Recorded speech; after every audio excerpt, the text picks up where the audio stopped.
Hello hi friends, welcome back to our channel. నేను మీ రాజేష్. ఈరోజు topic వచ్చేసి మనకి మౌర్య అనంతరిగం నుంచి అయితే మన బిట్స్ అయితే డిస్కస్ చేద్దాం. ప్రతి ఒక్క వీడియోని లైక్ చేయండి, అలాగే ఛానల్ని సబ్స్క్రైబ్ చేయండి. సో ఇంతవరకు మనం టాపిక్ వైజ్గా ఇండియన్ హిస్టరీలో భాగంగా బిట్స్ అయితే డిస్కస్ చేస్తున్నాం. చాలా ఇంపార్టెంట్ బిట్స్ అనమాట, అలాగే ప్రీవియస్ ఎగ్జామినేషన్ బిట్స్ కూడా. సో ప్రతి ఎగ్జామ్ సంబంధించి మనకు ఈ బిట్స్ వచ్చేటువంటి అవకాశం ఉంది కాబట్టి చాలా జాగ్రత్తగా అబ్జర్వ్ చేయండి. సో ఇక్కడ మనకి మౌర్య అనంతర యుగం వచ్చేసి మనకు క్రీస్తు పూర్వం 200 నుంచి క్రీస్తు శకం 300 వరకు చెప్పడం జరిగింది. ఓకేనా. ఈ మౌర్య అనంతర యుగంలో ఇంపార్టెంట్గా మనం ఇక్కడ శుంగులు అనేటువంటి వారితో డిస్కస్ చేద్దాం. సో ఇది ఫస్ట్ క్వశ్చన్ వచ్చేసి ఇక్కడ చూడండి, శుంగవంశ స్థాపకుడు ఎవరు? ఓకేనా. చాలా ఇంపార్టెంట్ బిట్ ఇది. శుంగవంశ స్థాపకుడు ఎవరు అంటే పుష్యమిత్ర శుంగుడు. ఓకేనా, పుష్యమిత్ర శుంగుడు. నెక్స్ట్ వన్, శుంగవంశ పాలనా కాలం ఏది? ఓకేనా.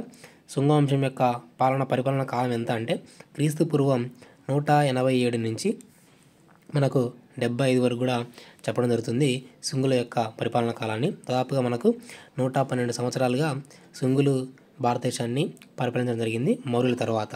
ఓకే. నెక్స్ట్ వన్, పుష్యమిత్రుని అనంతరం ఎంతమంది శుంగరాజులు రాజ్యపాలన చేసినవారు? ఓకేనా, 9 మంది అనమాట. అంటే పుష్యమిత్ర శుంగుల తర్వాత 9 మంది రాజ్యాన్ని పరిపాలన చేయడం జరిగింది. నెక్స్ట్ వన్, శుంగుల చరిత్రను ఆధారములు ఏవి? ఓకేనా. శుంగుల చరిత్రకు ఆధారములు ఏవి అంటే చూడండి ఇక్కడ పతంజలి. ఓకేనా.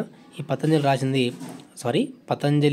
రాసినటువంటి గ్రంథం వచ్చేసి మహాభాష్యము.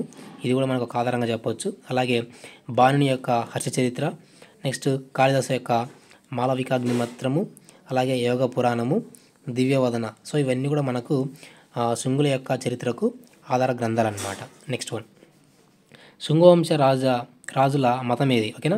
శుంగవంశం యొక్క మతం ఏదంటే వైదిక మతం. ఓకేనా, వైదిక మతాన్ని వీరు ఆచరించడం జరిగింది. నెక్స్ట్ వన్, పుష్యమిత్రుడు మౌర్యుల సామ్రాజ్యంలో ఏ భాగాన్ని హస్తగతం చేసుకున్నాడు? చాలా ఇంపార్టెంట్.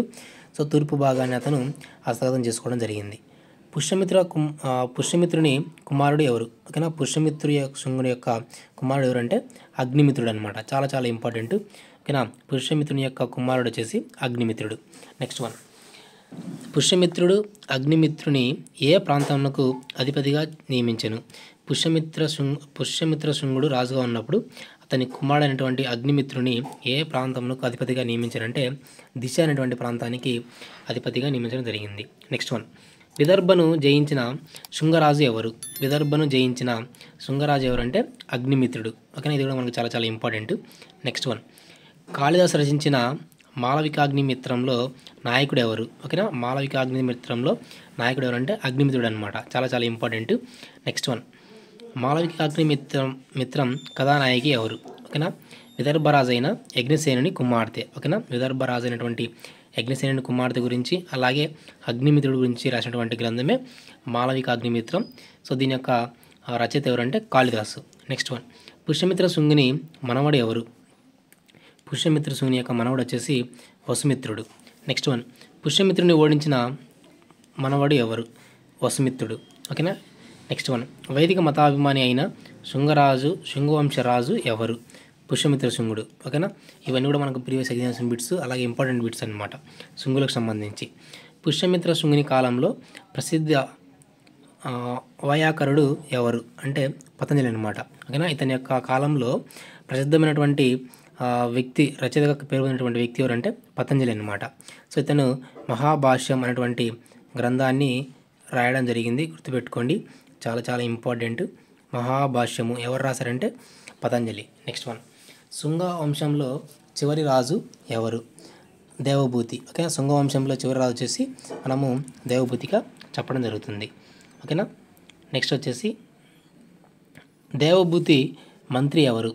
సో దేవభూతి యొక్క మంత్రి ఎవరంటే వాసుదేవ కన్నుడు. ఓకేనా, వాసుదేవ కన్నుడు.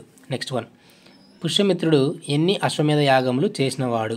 పుష్యమిత్రుడు ఎన్ని అశ్వమేధ యాగములు చేశారంటే 2 అశ్వమేధ యాగములు చేయడం జరిగింది పుష్యమిత్ర శుంగుడు. నెక్స్ట్ వన్, శుంగ వంశకాలమునందే తయారైనది అని భావింపబడుతున్న హిందూ ధర్మశాస్త్రము ఏది? ఓకేనా, వీళ్ళ కాలంలో మాత్రమే తయారైనటువంటి హిందూ ధర్మశాస్త్రం వచ్చేసి మను సంహిత. చాలా ఇంపార్టెంట్ ఇది, మను సంహిత. నెక్స్ట్ వన్, శుంగవంశాన్ని అంతమొందించినది ఎవరు అంటే ఇక్కడ వాసుదేవ కానుడు శుంగవంశాన్ని మనకు అంతం చేసి ఆ స్థానంలో కాన్వా వంశాన్ని అయితే స్థాపించడం జరిగింది. చాలా చాలా ఇంపార్టెంట్ వన్. సో ఇవన్నీ కూడా మనకు మౌర్య అనంతరయుగం సంబంధించి మనకు శుంగ వంశం సంబంధించినటువంటి ఇంపార్టెంట్ ప్రీవియస్ బిట్స్ అన్నమాట. ప్రతి ఒక్కరు కూడా ఛానల్ని సబ్స్క్రైబ్ చేయండి, అలాగే వీడియోని లైక్ చేయండి. ఇలాంటి అప్డేట్స్ కోసం ఛానల్ని సబ్స్క్రైబ్ చేయండి. Thank you.